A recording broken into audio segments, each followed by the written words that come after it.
Of all the great killers of history, perhaps the deadliest and most terrifying is the automobile. Nero, Attila the Hun, Bluebeard, even artillery fire, and the ultimate, the atom bomb. At least they have a purpose, a reason, a rationale. But the automobile maims and kills mindlessly, senselessly. For example... This is old Long Jack here in the studio on a lonesome, wet, foggy night. Saying if you're on wheels, real careful tonight. It's heavy, man, heavy. Oh, shut up, you fool. If you just let Big Daddy help you out, all you... You can't help me, Big Daddy. Oh, I must have hit something. Somebody. Split. I got a split.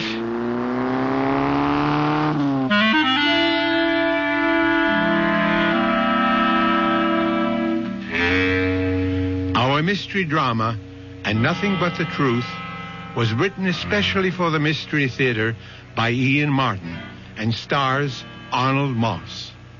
I'll be back shortly with Act One.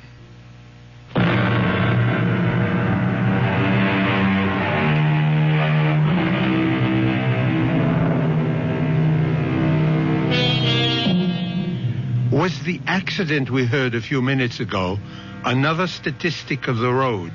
An innocent victim, a careless driver, the victim's family broken and lost. A young man whose carelessness had blighted a bright new manhood and a promising career.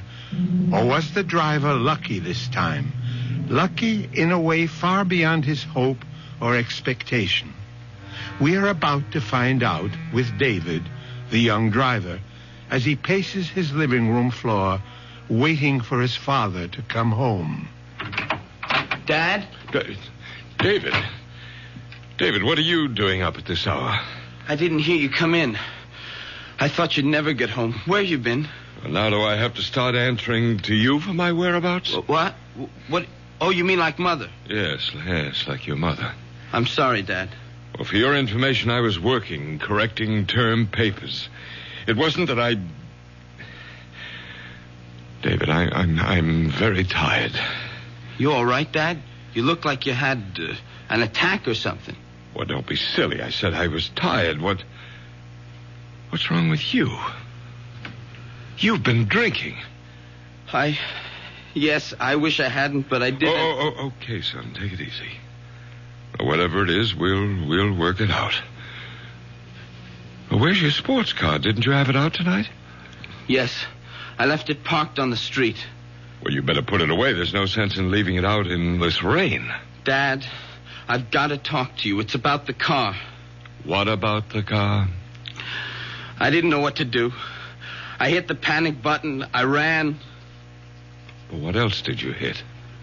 Someone. A man. I'm pretty sure. Down near the railroad. You know where the big curve comes around by the station opposite Franny's place? I think it was one of those old winos that hang around there.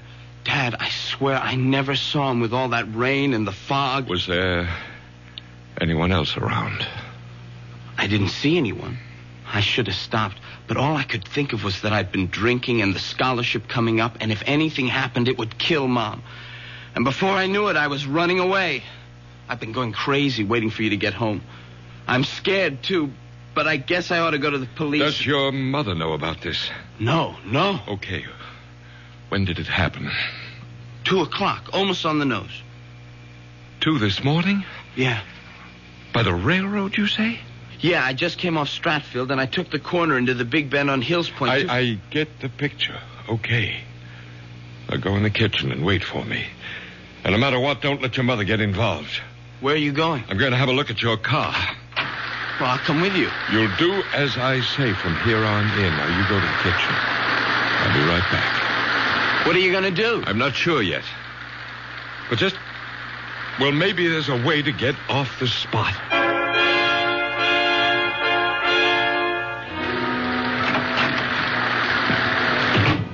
Is your mother still asleep? I guess so. She hasn't been down. There's a dent in your front right fender. Was that there before tonight? No. You sure? Yeah, I Simonized the car yesterday. Does it look bad? Well, Well, it must have been a glancing blow. You mean maybe it's going to be all right? Maybe. Oh, I don't think I could have hurt him too bad. And a night like tonight, who'd be hanging around? It isn't going to be all that easy, David. They might be able to trace the car. How? You're missing a front right hubcap. There aren't that many Harley 584s in this town. So I'll have to give myself up. No. Let's figure this out. Was your mother up when you went out tonight? I don't know if she was asleep, but she wasn't downstairs. Well, then she didn't see what car you took. No? Did she see me leave? I mean, did she look out of the window or anything? No. She was just sitting in the big chair by the fireplace, crying. Crying? The usual. That I was off once again to the arms of another woman, Like that. Well, you don't believe all that talk, do you? Look, Dad, we've been down this road before. I'm not making any judgments. I'm not asking you to sit in judgment on me. I asked for a simple reaction between a father and his son. I'm sorry, David. I didn't mean to blow up. I guess we're both a little shook tonight. But you ought to know by now where I stand. It's just, well, I know Mom gets a lot of screwy notions, but all the same, I'm sorry for her. She's so lost, and, well, I'm always afraid that any little thing might push her right over the edge. Like tonight. Oh, Dad, what am I going to do? That's what we're going to figure out right now. I got a few more questions. You say the accident happened at 2 o'clock or so, right? Just as I said, almost exactly. Now, how do you know that? I was listening to Long Jack, and he was just going into a last commercial before he went off the air. The disc he was spinning was just ending, and, well, when I hit the guy. What was the record? An oldie, Easy to Love. And you hit this man just after you turned off Stratfield into Hills Point. Yeah. He suddenly stepped off the curb. Like out of nowhere. How fast were you going? Gee, Dad, Now, come on. Don't pussyfoot with me. Too fast. I took the corner pretty wide. Did you skid? Yeah, it was pretty slick from the rain. And there was no one else around? No. You're sure? Yeah, I opened the door to look out. There was no one. That's why I lost my nerve and cut out. Well, I better get down and find out. You stay right where you are. It's after 4. The longer I wait, the worse it will be for me. You're not going to be involved in this at all, David. What do you mean? I mean, you were driving the station wagon tonight. I was the one who was driving the sports car, and I'm going to the precinct house right now to report that I hit a man and left the scene of the accident. Dad, I can't let you do that. Don't be a fool. I'm not on the verge of getting a full scholarship to Harvard. I haven't been drinking. I'm not a teenager with 2 strikes against him as a driver to begin with. I'm a full college professor with a distinguished record who was coming home on a foul night with visibility almost zero, dead tired, after correcting 200 term papers. I can stand the gaff, and you can't. No, sir, Dad. I thank you and I admire you, but I hope to God I'm enough of a man not to hide behind my father's pants. You'd better think of it as your mother's skirts. Your mother couldn't care less what happens to me, but you're a different story. You get in big trouble over this, and it could kill her. Worse still, drive her over that edge we both worry about. But, Dad, Don't argue. This is the way it's going to be. You just let me handle it, and you keep your mouth shut no matter what happens. I don't know what to say. I'll tell you what you're going to say. Nothing. Nothing to anyone. But, Mom... Least of all to your mother. Okay, Dad, if that's the way you want it. Oh, how can I thank you? You're some kind of a guy. No, David. Just the most sensible way out of a bad situation. I'd better get down to the police. Don't wait up. I may be a while. It's still raining. You got the keys? Sorry, right here. And thanks, Dad, for everything. This will all work out for the best. I think I hear your mother moving about. If she comes down, what do I say? What we've agreed on is the truth. That I've gone to the precinct house to report that I'm a hit-and-run driver, right? Right. I'll never forget what you're doing for me. And for your mother. For all of us. Grant, that you? No, Mom, it's me, David. Oh, I thought I heard your father come home a little while ago.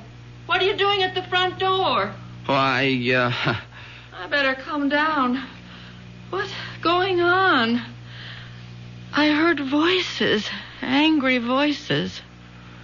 That was Dad and me. Not angry. We were just discussing something. Then where's Grant now? Yes, I heard a door slam. Did he go out again? Yes. Not another woman. Not two in one night. Why don't you give him a break once? He was at the college correcting papers. Then where's he off to now?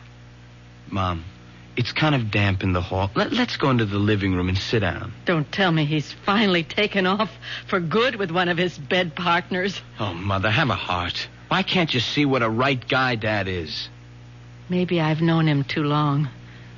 So what errand took him out of the house again at 4:20 in the morning? He's gone to the local precinct to confess to a hit and run.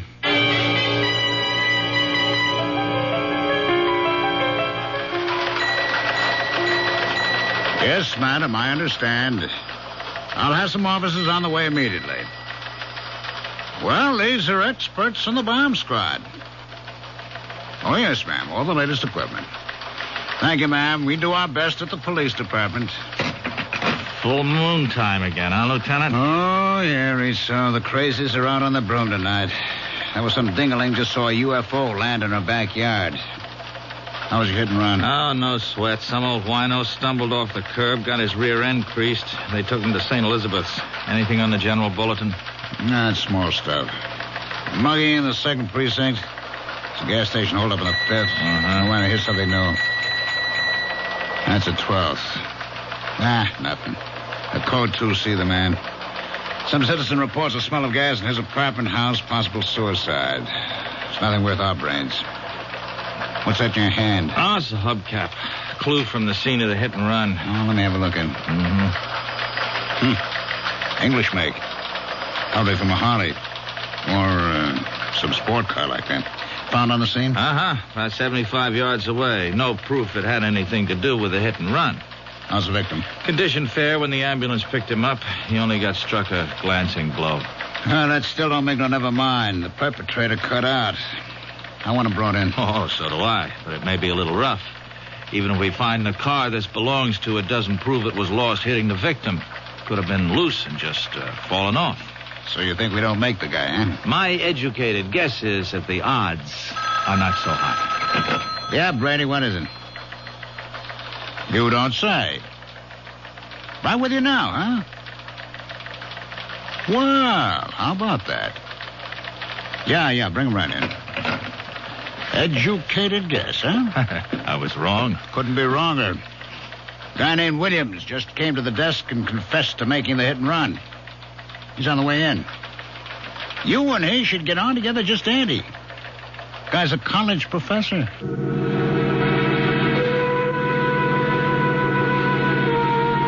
Your father hit someone with the sports car tonight? But that's impossible. How can you say that, Mom? Because he wasn't driving that car tonight. How do you know? You didn't see him leave? No, but I was awake when he drove in, and I could swear, I know he was driving the station wagon. A father's sacrifice for his son. Surely a noble, if misguided, gesture. The question, of course, is, should a young man or anyone be encouraged to evade responsibility? And will the simple act of altruism remain just that? We'll find out shortly when Mystery Theater returns with Act 2.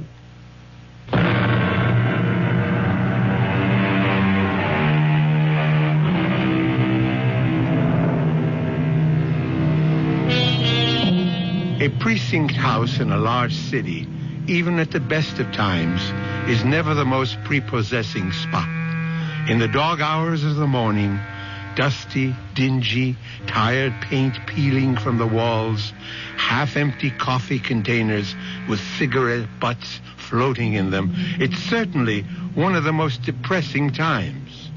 Or so Grant feels as he dictates his full confession. It was only when I was putting the car away in the garage and I noticed a dent in the fender and found that one of the hubcaps was missing that I began to realize with horror that I might have hit an animal, an opossum or something. It never occurred to me that it might have been a human being. Well, I would have returned right away, but my wife, who has not been well recently, well, she was up. She was waiting for me, and I didn't want to alarm her. And so I coaxed her back to bed and to sleep, and I came here just as soon as I could. And this was what time, Professor? Almost exactly 2:00. And you could fix the time because you were listening to Long Jack on the car radio and he was signing off. You like acid rock, Mr. Williams? I beg your pardon? You know, the big hard beat, loud enough to blow your mind? Oh, no, I don't. Why? Well, that's Long Jack's bag. It's most of what he plays, you know. I didn't figure you'd dig his scene. Yeah, well, I didn't. I turned on the radio to keep me awake, not for music appreciation. Uh-huh. As a matter of fact, I remember the last number he was playing just before he signed off was Easy to Love, and I wouldn't call that exactly contemporary. The main point is that you made the turn at 2:00. You felt a jarring feeling, which jives with our information, right, Rizzo? Right, Lieutenant. I see. Victim left Franny's restaurant, 518 Hills Point Road, at approximately 2 minutes to 2 a.m. Because victim was discovered by George Bates, post office employee, some 2 minutes later. He heard a car drive away, but due to adverse weather conditions, could not see it or make any identification. Victim was Dominic Capello, unemployed, 61 years old. Well, I hope he's all right. He's at the hospital. We don't know the extent of the injuries yet. I feel terrible, that poor old man. Professor Williams, let me point out something. From your story and our evidence, there is no clear-cut evidence that you did hit this man. Now, if I were you, before I went any further, I'd get a lawyer. Oh, there's no need for a lawyer. I'm quite willing to face my responsibilities. If you'll prepare a statement for me, I'd be very glad to sign it. All right. I'll leave you here with Patrolman Foster, who'll type up a statement. You just check it over when he's finished, and then if you still want to, you can sign. I'll be right back. Lieutenant, see you a minute outside. Okay. All right, Rizzo, what's biting you? I think the guy's lying. About what, for Pete's sake? Why would he lie? To cover up. Cover up who? How do I know? His daughter, son, wife. Why would he want to take the rap for them? That's what'll take some digging to find out. Oh, boy. 15 precincts in this city, 4 detective divisions, and I have to get stuck with you. You want to make a federal case out of one sneaky little hit and run where the guy comes in like a good citizen and confesses, and just for once make the job easy? What do you got to do? Go looking for trouble? Now, Lieutenant, it isn't just the few small discrepancies. It's the whole psychology of the man. Psychology? That's all I need. The new breed. Now, look, Rizzo, will you for once just forget the college education and get back in there and have that statement signed, sealed, and delivered, and stop making waves?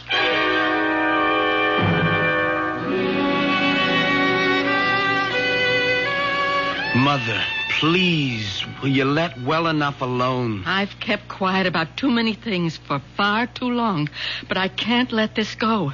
I know your father wasn't driving the sports car tonight. Okay, so he wasn't. So you know what that means. Oh, my darling, You want to get me locked up? No, of course not. But why should it come to that? You don't know yet if you really hit anyone or hurt them. I'm not kidding myself. When I pulled away, I tried to tell myself nothing had happened. But now it's all on the table, and I know that guy got hurt. And I'm scared. I'm scared of what they could do to me. Darling, there's nothing to be scared of in being honest, owning up. It was an accident. David, please. Will you let me go? I'm only trying to help you. Oh, sure. Some help you are. I don't understand you, Mother. Look what Dad's willing to do for me, and all you want is for me to turn myself in. I want you to be honest. This is for laughs. Look, Dad went down there to take the blame so he could protect you as well as me. Protect me? Yes. He said it would kill you if anything happened to me. Grant was worried about me? Yes. Don't you ever believe it. Mom, how can you be so bitter? Look what he's done for me. He's got to have an angle. That's unfair. I know you and Dad have problems. I'm not going to try to make any judgments about... Oh, but you do. You make them every day in spite of yourself. And always against me.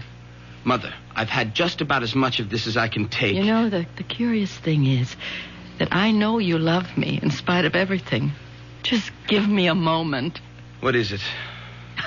I don't stand much chance, do I? I spend so much time upstairs with myself. Very lonely with just yourself. I'm a woman not quite able to cope. A woman with hallucinations. It's something out of Dickens. Living among cobwebs of near insanity and the ghosts of what never was. Mother. Look, it's time I told you. Time I try to tell somebody. I'm a prisoner with a life sentence. Because I can't stop loving. To everyone else, I'm the ghost. But the truth is that the real corruption lies rotting in the very man we both love. David, I don't want to ever see you become like him. I would rather see you dead. That's why I want you to take your own troubles on your own shoulders. Mom, don't you think you ought to lie down? I mean, you're not... It's easy, isn't it, to find a scapegoat, to make someone else responsible. Poor, mad, wasted Marion Williams, married to that intelligent, handsome man, respected by his faculty, worshipped by his students, particularly the girls. Oh, yes, particularly the girls. Oh, Mother, for Pete's sake. No, this time you don't stop me. I loved him so much I forgave all those early affairs. The young children invaded, cheapened. I saved him. I went to those girls. I begged them off. And after you came, the pattern continued. I began to retreat farther and farther. I had the money. That's why I could always keep him. And I couldn't stop loving him. That was the saddest part, wasn't it, David? What? I was the one who ruined him. Without me to cover for him, he'd have been found out long ago. So you see... I don't know what you mean, Mom. I can't discuss what you've been talking about. But that has nothing to do with what Dad is doing at this moment. I'd been drinking. I couldn't have gone to the police. Dad can handle this. Please, leave it alone. And let you spoil yourself just as he did. The rot spread so fast, David.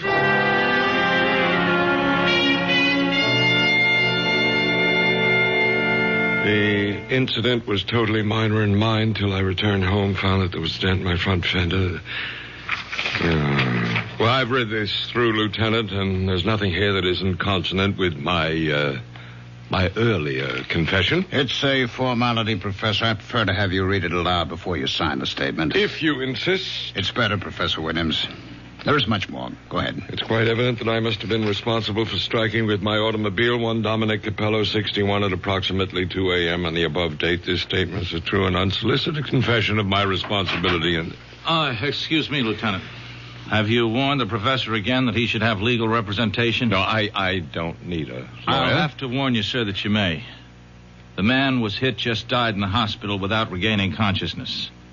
It isn't just an accident anymore. It could be homicide. Oh, come on, Rizzo. Manslaughter. But it does change things, Professor. If you sign this, I'll have to book you. You should have a lawyer before you sign. Well, nonsense. I want to sign. Let's not waste any more time, and then I'll call my lawyer. All right. Detective Rizzo, will you witness this? Yeah. You'll have to be fingerprinted, Professor. Whatever you say, Lieutenant. Foster will take you to a phone first to call your lawyer about bail. Thank you. And thank you, Detective Rizzo. Don't mention it. All right, now, Rizzo, don't say it. I've got to. Something's out of kilter. I never saw a man so anxious to get arrested in my life. He just wants to get it over with and get back to bed. Now, who doesn't? It's wrong, Lieutenant. It's wrong. A cool, collected individual like that doesn't go around hitting panic buttons and taking a powder out of a bad situation. Now, Joe, drop it. Lay off. Don't give me any more of the psychology. I'm just a plain flatfoot who came up through the ranks by sticking to one thing, facts. Let's give the guy a vote of thanks for coming in. My psychology is we leave it lay, huh? You got any other hunches? Save them for the ponies. Okay? Okay.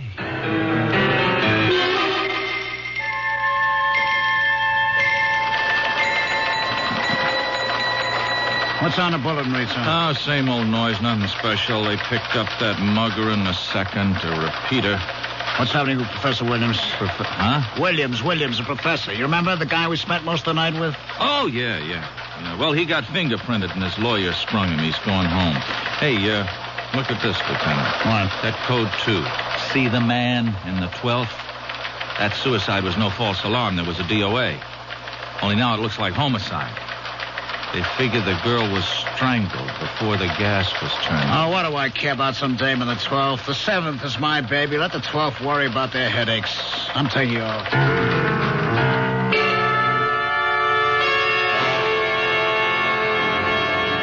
Marion, for the last time, you stay out of this or I'll... You'll what, Grant? Kill me? You did that a long time ago. The only reason I clung to any shred of life was because of David. And a fine little mama's boy you made out of him. The moment my back is turned, he runs to you. He blurts out the whole thing. Oh, no, he didn't. I figured out what happened myself. I saw you drive away in the station wagon. Well, why can't you mind your own business? Because I don't trust you. And I want David to be a man and stand on his own feet. Will you get something through that bird brain of yours? The man who was hit is dead. David had been drinking.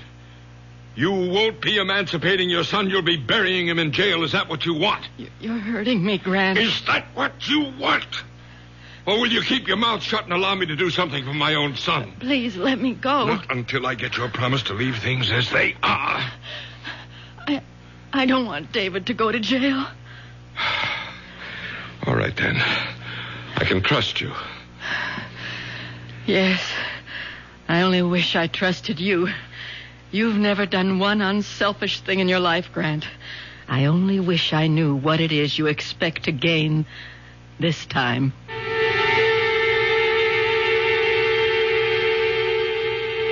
A torturing dilemma for a mother and a father. Is the father right to protect his son, or the mother to feel it would be better for her son to take his medicine? So many other questions pose themselves.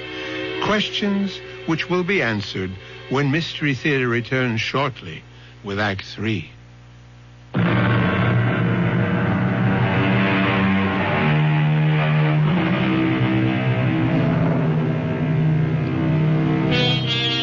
Those questions I mentioned. Of course, Marion Williams would feel herself hurt by her husband's interest in other women. Or is that all in her mind, a figment fantasized by her obvious, shaky mental stability?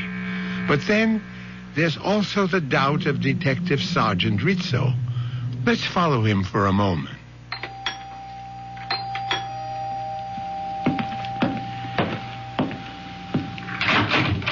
Yes? Is Professor Williams at home? No, he has classes this morning at the university. Oh, yeah, that's right. Excuse me, I'm Detective Rizzo. This is my shield. I wonder if I could talk to Mrs. Williams for a moment? I'm sorry, but my mother, she's still asleep.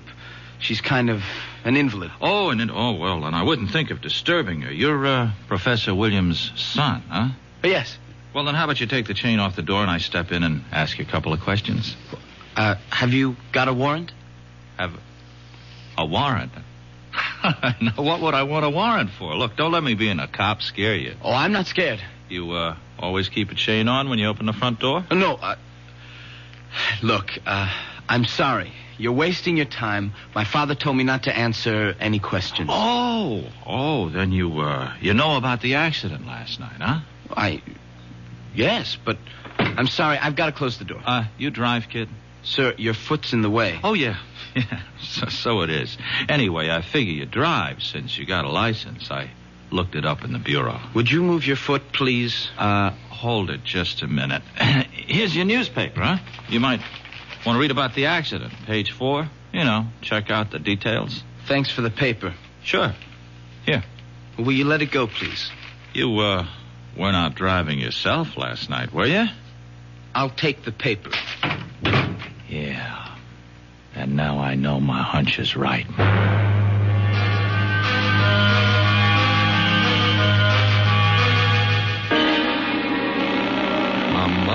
Come on. Where are you? Hello? David, where were you? Oh, I'm sorry. I was just bringing down Mother's lunch tray. But you never answer the phone. Any mail, any phone calls? Just a couple of ads. No phone call. Oh, there was, we had a visitor. Who? A Detective Rizzo. What did he want? He said he wanted to talk to you. Then when I said you weren't home, he wanted to talk to Mom. Well, you didn't let him. No. She was asleep, so... He said he wanted to ask me some questions. Good Lord. It's all right. I didn't let him in, and I didn't tell him anything. Well, I hope you didn't. He had no right, no right to... David, you're sure you didn't... No, I didn't say anything, but I'm scared. I think he knows. I think he's guessed that Now, listen to me, David. I don't care what he knows or what he suspects. He can't prove anything if we just stick to our story. Now, you get this straight, David.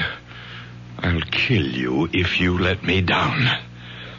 No, I didn't mean that. I'm just thinking about you. I don't want your life spoiled before it begins. Now, you just remember, a man has been killed. The real truth comes out, you're in trouble. Bad trouble. I know. Just so you remember, both you and your mother. Okay, but supposing that detective turns up again... He won't. You just leave that to me. Just leave everything to me. I will. And don't think I'm not grateful. Oh, I don't know how I can ever pay you back. You just sit tight and stick to our story. That's all the payment I need.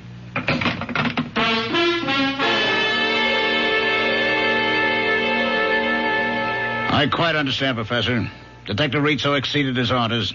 I promise you he won't bother your family again. I'm sorry if I lost my temper, Lieutenant. I don't blame you, sir.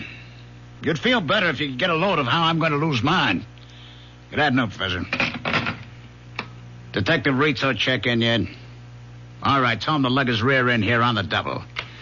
I'd have bust him right down a patrolman. You, looking for me, Lieutenant? Yeah, come on in and close the door.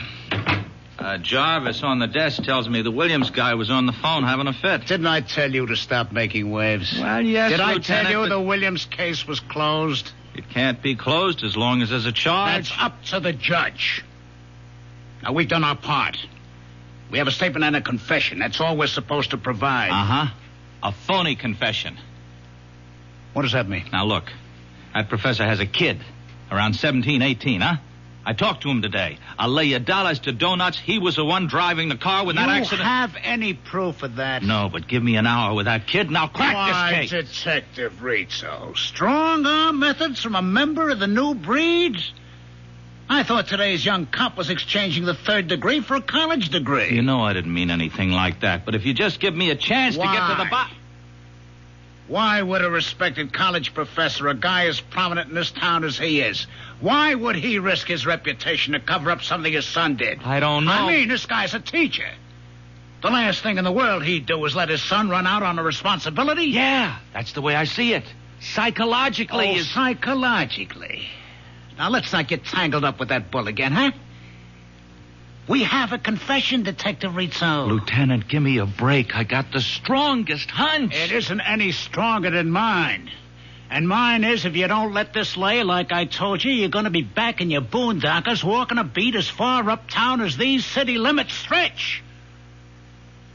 Okay, Detective Second Grade, is this case closed?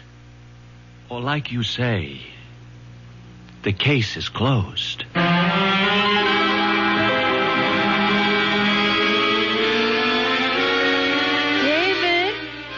In the study, Mom. You all right? I just want to talk a minute. What are you doing? Just catching up on some homework. David, that man, that detective you said came here, are you sure all he asked you about was the accident? Look, Mom, I promised Dad I wasn't going to talk about it anymore. So did you. It's a closed book. We're going to have to open it again. Did he ask you about anything else than the accident? No, but... Look, David, you have got to go to the police and tell them the truth. Now, I promised Dad... David, don't make me go. You promised him, too. You don't understand. Everything's changed. He has to be stopped. There must be some justice. Mom, why don't you go upstairs? Look, don't treat me like an invalid, or worse, a half-wit. Have you read the newspaper that you brought up to me today? No. Do you know a girl named Susan Rowland? Susan? Yeah, kind of. I mean, she was a class ahead of me at school. I guess I rapped with her here and there, but we never dated or anything like that. That her picture? Yes. Front page. What happened? Read the story and find out. Carefully. Then you'll know why your father is so anxious to keep you quiet. David, you're going to find out why the truth has to be told.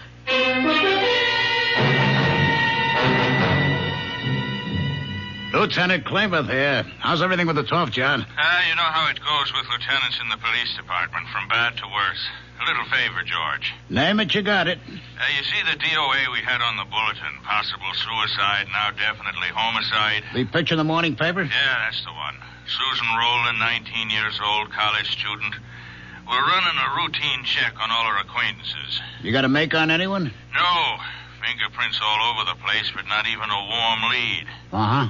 What can I do? Well, I'm running down blind alleys. Like in her address book is the name of a guy, Grant Williams, domiciled your precinct. She seemed to have been in one of his classes at the university. Could you spare a man to check it out? John, I don't even have to. I'll close one lead for you. What time did your little student get strangled? Well, Emmy puts it at around 2 o'clock. At 1:55, she called her mother to say she was pregnant, and the guy who did it was with her. She started to give his name. The connection was broken. At 2:15, a prowl car responded to a code 2, suspicion of suicide by gas. They broke in, turned off the gas, but the girl had already been dead 10 or 15 minutes. So, 2 o'clock. 2 o'clock, eh? Yeah. Well, that lets out Grant Williams. 2 o'clock, our side of town, 45 minutes away. He was involved in a traffic accident. He's already booked. One down, how many to go? Thanks, George. Sorry to bother you.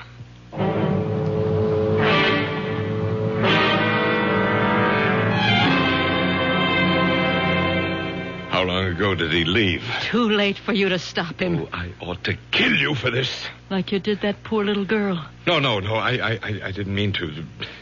The little idiot refused to have an abortion. She wanted me to marry her. Marry her, for heaven's sake. Oh, and divorce your meal ticket. Marion, please help me. No, not anymore. Anyway, I couldn't even if I wanted to. But David, maybe I can still stop David. If you could, you'd still have to stop me.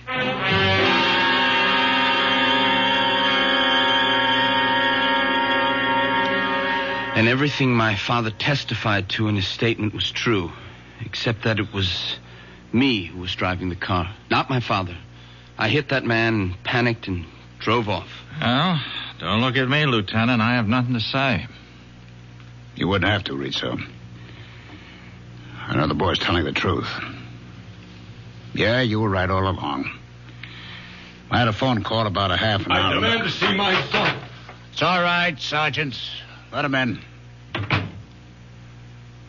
What is it, Professor Williams? David, I don't want you to say one word until I've talked to you and we can get legal advice. It's too late, Dad. I've said everything I have to say. You don't know what you're doing. The first time in my life, I do. I'm taking care of myself. Oh, how could you do it, Dad, to a nice kid like Susan? I don't know what you're talking about. I can clear that up, Professor. We're booking you for the murder of Susan Rowland. Oh, you can't. I have an alibi. Correction. You had an alibi. But I'm not guilty. And you can't prove it. We will. With your help. What do you mean? It's ironic, isn't it? If you hadn't walked in here and made a false confession, we might never have had your fingerprints. That's what's going to nail you. You provided us with a whole set to match up. You were just a little too clever. You managed to hang yourself. All right, take him out and book him, Jarvis. Dad, Let him go, kid, huh? Let him go. There's nothing you can do for him. Now you go on with Foster. Let him type up your statement, huh? What's going to happen to him? He'll be found guilty, as he ought to. And me? You've taken a beating already. It's an accident. Won't be too tough. And things should be looking up from now on for both you and your mother. Go on, kid. Okay, Lieutenant. Well, I guess I ought to start to eat my heart, Rizzo, huh? But I'd rather just say I'm sorry. Oh, no. Me too, Lieutenant. This is one time I wish I could just have been wrong. When you're a cop as long as I've been, there'll be a lot more. I wish I could say get used to it. Come on. Let's try the squad room coffee. All right. Bad as it is, it's better than the taste I got in my mouth right now.